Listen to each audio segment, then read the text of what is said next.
Kamusta mga kababayan? Masaya ba kayo sa ngayon na ang ICI ay nagreklamo na at nag-file na ng demanda o complaint sa ombudsman last week?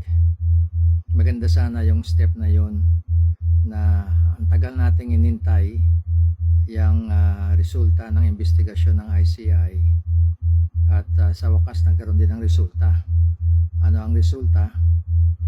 Nireklamo nila ang mga tao na sa paniniwala nila ito ang mga tao na nangurap sa bansa natin, mainly nangurap, mga korap talaga. Sila daw ang talagang kailangan ipakulong at sinabi sa ombudsman na ang mga pangalan nito nasa listahan ay maaaring i-file na. Pero ang sinabi ng ombudsman, hindi muna daw nila ipapakulong yan dahil pag-aaralan pa nila at magsisimula na raw ng investigasyon nila. Kung mag-iimbestiga pala sila, paano yung ICI, yung investigation nila? Pero ang hindi ko nagustuhan dito, na yung mga pangalan na ibinigay ng ICI, nasa tingin nila sila talaga ang mga magnanakaw ng pera ng bayan, ay mga tao ng DPWH. Sila ang sinasabi ng ICI na kailangan imbestiga na di pakulong.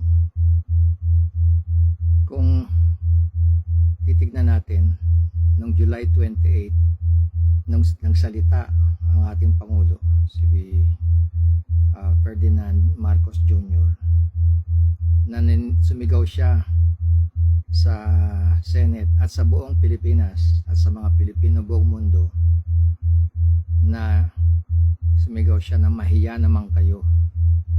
Hindi natin alam kung sino yung sinasabing mahiya naman kayo hanggat nung sinabi niya ang mga contractors.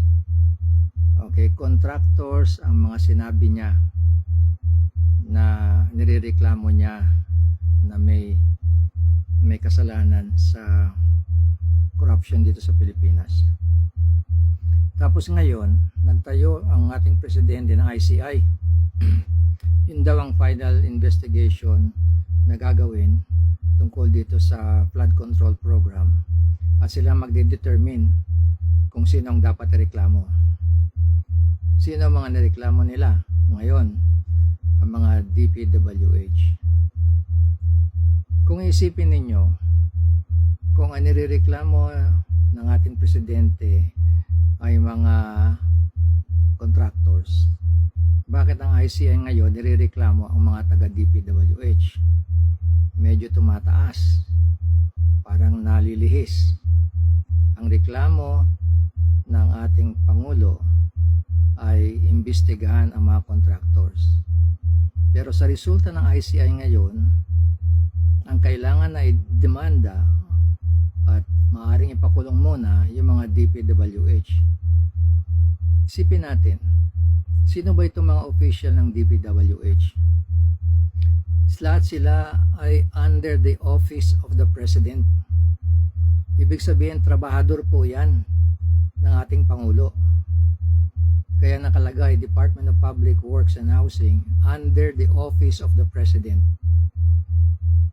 Papayag kaya makita ng ating Pangulo na ipakulong ang kanyang mga tauhan habang sinasabi niya na hindi niya alam kung bakit nagkaganyan ang kondisyon natin. Inamin niya ilang beses yan.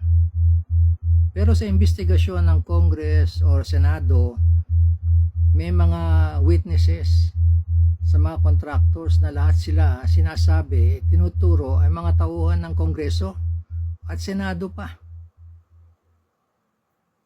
Ano ngayon ang talagang direksyon ng investigasyon? Sino ba talagang ituturo at dapat makulong?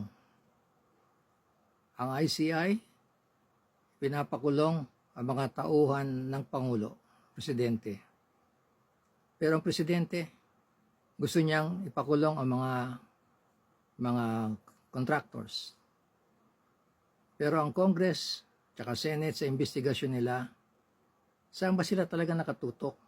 Hanapin ba talaga kung sino ang mastermind o talagang sabihin nila na itutok na lang ang kasalanan o ang corruption sa dalawang area na lang, ang mga contractors lang at mga tauhan ng DPWH.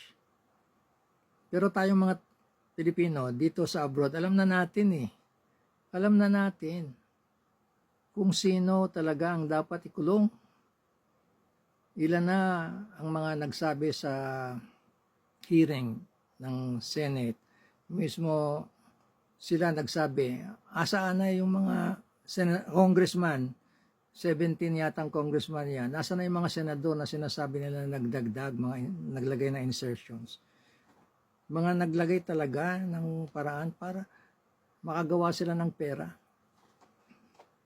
Alam natin lahat Ang nakakapagtaka, bakit hindi alam ng mga sinasabing investigador. Kagaya ng Senado na magbubukas na naman ng panibagong investigasyon sa Friday. Okay? 14 yata yon nung buwan na to, ng November. At ang ICI, alam naman din nila kung sino ang mastermind. Bakit hindi lang nila maituro? Hindi naman maaaring magawa nitong mga sinasabi nilang contractors at saka DPWH officials, di ba? Kung magkanong pera ang pwede nilang ilagay o gawin, nakawin, dahil sila ay nauutusan lang na mas mataas sa kanila kung anong dapat gawin at magkano ang dapat makuha. Saan ba nagsisimula ang pera na yan? Sinabi ko na yan sa dati kong mga episode kung paano nagagawa ang budget mula sa budget call ng department ng yung DBM, Department of Budget and Management, hanggang umabot sa Pangulo, tapos mula sa Pangulo papunta ang Congress para aprobahan at i-examine ng Congress. Pag nagawa yon, babalik ulit sa Pangulo para tignan. Pwedeng tignan ng Presidente. Hindi ko namang alam kung ayaw niya tignan. Dahil bilang isang Pangulo, talagang kailangan examinin niya yan dahil sa kanya nagsisimula ang budget ang expenditure ng ating bansa. Siya unang tatanggap, siya magsasubmit sa Congress at siya rin na po mag-a-aproba kung ano yung inaprobahan ng Congress. Kung ayaw niya ginawa ng Congress, di baguhin niya, i-veto niya, huwag niyang pirmahan, papalitan niya, inausapan Pero sa kanya lahat ang simula at ang wakas ng budget natin bilang isang Pangulo. Wala akong sinasabi kung sino dapat ang ipakulong at kung sino ang corrupt. Pero sa tingin lang natin, isa lang ang totoo, na nakawan tayo ng 1.7 trillion pesos. Hindi billion, trillion pesos. 1.7 trillion na maaaring nagamit sana para ipaunlad ang bansa natin. Yan ay nangyari sa isang taon lang, hindi sa 2 taon, hindi sa 3 taon, sa isang taon. Ang sabi pa nga ng mga nag-examine ng corruption dito sa atin, ng mga taga-ibang bansa, sinasabing mas mahigit pa dyan ang nawalang pera ng Pilipinas. Kaya ano nangyari ngayon? Maraming mga foreigners nag-pull out na, ayaw nang magnegosyo sa atin. 41% na ng mga foreigners kinuha ulit ang mga pera. Yan ang dapat isaisip natin pagdating ng panahon na kailangan tayong maglakad at magreklamo para sabihin natin ang sama ng loob natin sa nangyayari sa ating sitwasyon. Mabuhay ang Pilipinas. God bless the Philippines. God bless the Filipinos. God bless our children. Maraming salamat po.